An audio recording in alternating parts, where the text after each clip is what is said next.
past few months, you might have heard a lot of noise about a so-called chip shortage or chip crisis.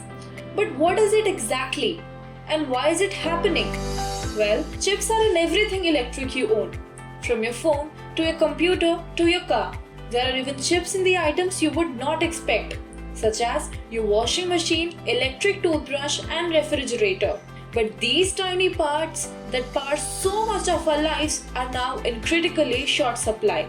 A shortage of these chips have crippled many crucial sectors as companies worldwide struggle to ramp up production. From delayed car deliveries to a supply shortfall in home appliances to costlier smartphones, businesses and consumers across the globe are facing the brunt of an unprecedented shortage in semiconductor microchips. Why is there a global chip shortage and when will this crisis end? Well, the start of the COVID-19 crisis in early 2020 prompted a global spending spree on electronic items from extra monitors as people rushed to set up home offices to televisions and game consoles to beat the lockdown boredom.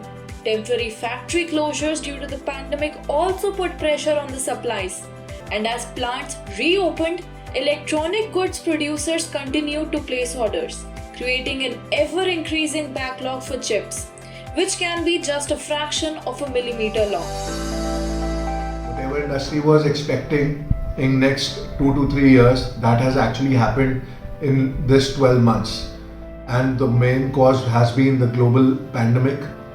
And as you know, during this pandemic, screens were prime in demand due to work from home, online classes, or watching OTT.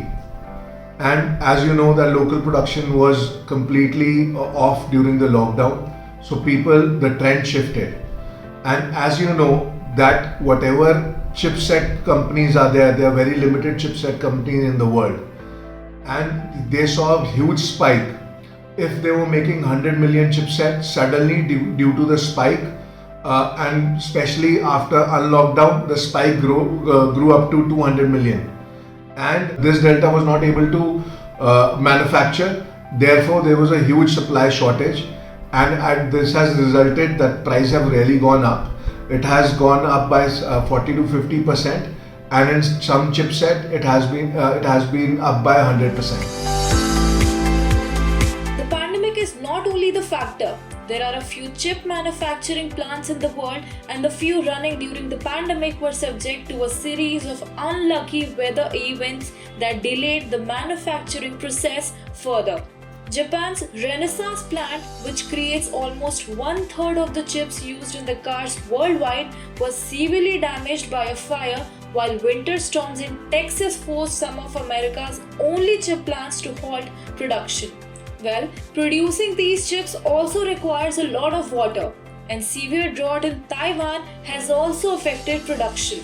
Not only this, US-China tensions are also part of the story.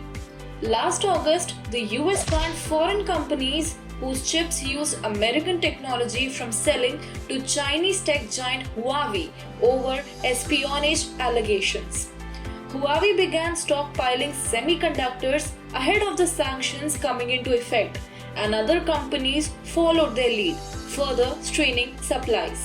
The car industry has been the most visible victim, with many brands forced to slow their output in recent months. As automakers slashed productions early in the pandemic, their chip suppliers turned to clients from other sectors and the makers of electronic goods in high demand due to the pandemic.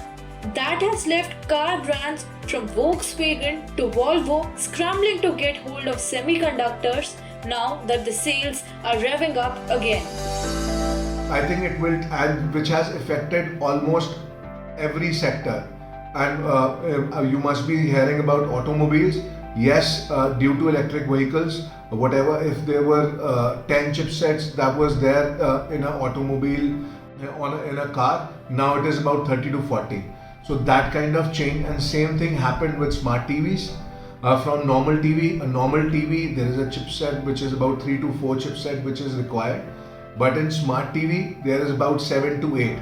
So there is a multiple growth, and due to that, we couldn't analyze the kind of demand that will generate, especially after the lockdown. Therefore, this shortage will continue for about 1 year, I think. And after 1 year, I think things will be stabilized, and the whole ecosystem of demand and supply will be normal.